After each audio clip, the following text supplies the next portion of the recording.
When it comes to reading the room, you have to realize that her eyes are the ultimate lie detector. You can listen to what she says, but you must watch what her eyes are doing, because they reveal the truth before she even utters a word. If you're in the heat of the moment and you notice her eyes are wide open, scanning the room, or staring blankly at the ceiling like she's counting the paint chips, brother, you are in trouble. That deer in the headlights look is a massive red flag. It tells you immediately that her mind is drifting. She's thinking about her to-do list, her job, or wondering when you're going to finally finish. When her eyes are wandering, it's a clear signal that you aren't hitting the spot. You aren't connecting with her rhythm, and she's essentially just waiting for the clock to run out. To truly master this, you need to look for that specific shift.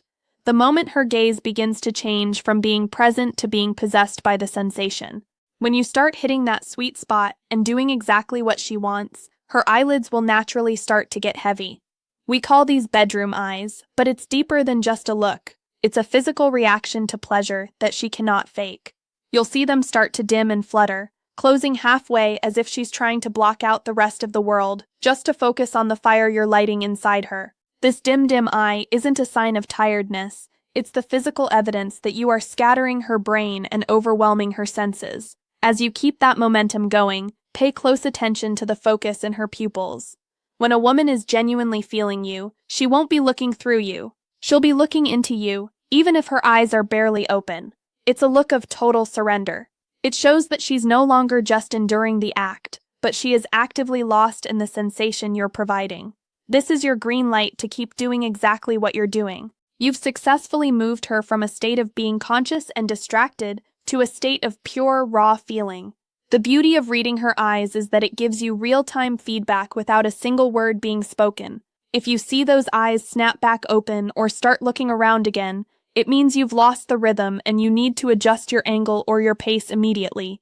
But as long as those eyes stay low, hooded, and dreamy, you know for a fact that you're delivering exactly what she ordered. It's the ultimate confirmation that you aren't just another guy passing through, but you're the one who knows how to reach the places that actually matter. When you see that look, don't change a thing. Just stay in that zone and finish the job you started. The vocal signal, real versus ego boosting. If you want to know the truth about your performance, you have to stop listening with your ego and start listening with your ears. The vocal cues start long before the main event even begins. Pay close attention to her breath the moment you get close. If she's already breathless, gasping, or making those low, shaky sounds of anticipation before you've even fully plugged in, you've already won half the battle. That is the sound of a woman whose body is craving what you're about to give her. It's a natural, involuntary reaction that tells you her system is primed and ready. However, you have to be sharp enough to distinguish between a woman who is genuinely lost in the moment and a woman who is just performing to get the job over with. When she starts demanding that you go harder, you need to be a student of the intensity behind that voice. Some women will use that phrase as a polite way to massage your ego, so you'll hurry up, finish, and let them go to sleep. But you can tell the difference by the grit in her voice. When it's real, it's not a polite request. It's a desperate command. If she's screaming harder while her body is tensing up and she's on the absolute verge of pouring out her living water, then you know you've hit the exact angle she's been dreaming of. That specific raw tone in her voice is your confirmation that you aren't just going through the motions. You are hitting the bullseye. If the sounds she's making are rhythmic, deep, and seem to come from her chest rather than just her throat, you are doing everything right. Never ignore the power of that sound. It is the GPS that tells you whether you are on the right track or miles away from the destination.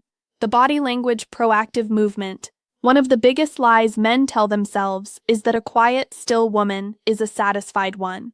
Let's get it straight. A satisfied woman is never a statue. If you are doing your job correctly and hitting the right spots, she won't be able to stay still even if she tried. Proactive movement is the ultimate sign of a woman who is deeply connected to what you're doing. You won't have to beg her to move. You won't have to give her instructions like a coach, and you definitely won't have to ask her to turn like this or move like that. When she's feeling the intensity, she will become the navigator. She will be the one arching her back to meet you, adjusting her hips to catch a better angle, or pulling you closer because she's chasing the sensation you've unlocked. If she stays in one boring, stagnant position the entire time, just laying there like a log and waiting for you to finish your workout, it is a glaring sign that she is disconnected. A woman who isn't feeling you is just a spectator watching you work. A woman who is satisfied is a partner in the rhythm. She will instinctively guide you, perhaps turning her back to you without you saying a word, because she knows exactly how she wants to receive that pleasure.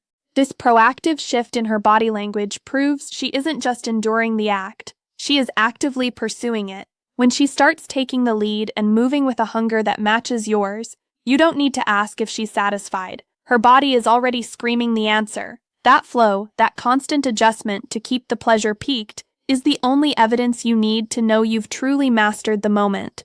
The foreplay factor, access to the zones. You have to understand that for a woman, the experience doesn't start and end with the main event. It starts with the map of her body. When a woman is truly into you and feels a deep sexual connection, she will grant you full access to her erogenous zones, those hidden trigger points that set her entire system on fire. She won't be in a hurry. In fact, she'll want you to linger there, spending your energy on the build-up rather than rushing to the finish line. If she is guiding your hands, moving your touch to specific areas, and practically begging you to stay in those sensitive spots forever, that is the ultimate sign of trust and satisfaction. She is essentially telling you that your touch has a specific value to her. She wants to soak in every second of that foreplay because you are hitting the frequencies that make her body hum. On the flip side, you can always tell when a woman isn't feeling your style or isn't truly satisfied with your approach because she will try to rush the process. She'll want you to get in and get out as quickly as possible. If she's pushing you toward the end or acting like the build-up is just a chore to get through, it means you aren't connecting with her body's rhythm. And here is the coldest truth of all. If you finish and she immediately reaches for a toy to complete the job, take the hint, brother. It means you were just the warm-up act. If she has to go back in to finish what you started, it's clear evidence that while you might have worked hard, you didn't work smart. A man who satisfies a woman makes her forget that toys even exist, because his touch is more than enough. The aftermath, the cuddle test. The absolute moment of truth happens the second the work is done. You can fake a lot of things in the heat of the moment, but the aftermath never lies. This is the cuddle test, and it's the most accurate gauge of whether you actually delivered or just wasted your energy. When a woman has been truly satisfied, when you've hit the right angles and met her expectations, she will instinctively gravitate toward you. She'll stay glued to your side, riding the high of the dopamine and oxytocin you just triggered in her brain. You'll find her stroking your beard, romancing her chest, or just resting her head on you like she never wants to move. This isn't just about being affectionate. It's a physical reaction to a job well done. She feels safe, relaxed, and incredibly grateful for the experience you just provided. In fact, a well-satisfied woman will often go out of her way to show that appreciation through her actions. She might start asking what she can do for you, or even offer to get up and make you a meal. This is her way of saying thank you for the effort and the pleasure you gave her. But compare that to the woman who jumps up the second you're done. If she's in the shower before you've even caught your breath, or if she's already dressed and checking her phone without a single word of connection, you missed the mark entirely. If there is no afterglow, there was no real fire to begin with. Standing up and leaving immediately is a sign that she was just enduring the act and is glad it's over. You might have exhausted your energy and done OT. But if she isn't beside you wanting to stay in your space, you didn't get it right. The cuddle is the signature on the contract. Without